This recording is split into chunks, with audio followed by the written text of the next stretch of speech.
อยอที่ปันก่อนท่าทำย่อมทำmình cái mình quânท่าthì cho còn thời gian bao vốn chủ là nó bao giờ đến thì dùng nghề tàu ấy con còn tay thu hỏi rồi lâu còn ai cái dùng mấy cái ba mình hai cái đối đấy bài tôi sáp con mình lấy rồi đó nhiều món dùng lưỡi cắt thì mấy con cái dùng mình dùng ao lấy cái ao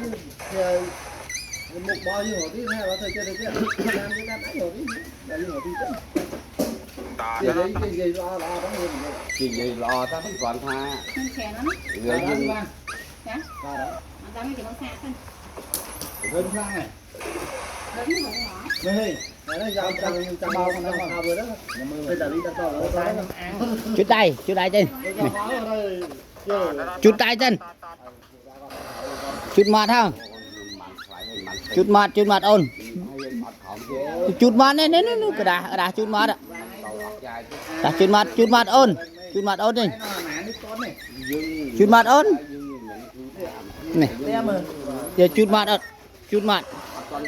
chút mặt trên chút mặt trên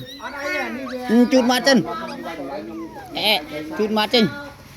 chút mặt này nữa cái đà chút mặt này đại ổn chút mặt trên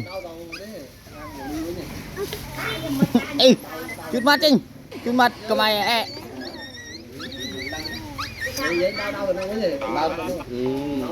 làm cái bò dưng mình nhận ngọc kia chút mặt trên chẳng là một cái trong món gạo là mà việc bàn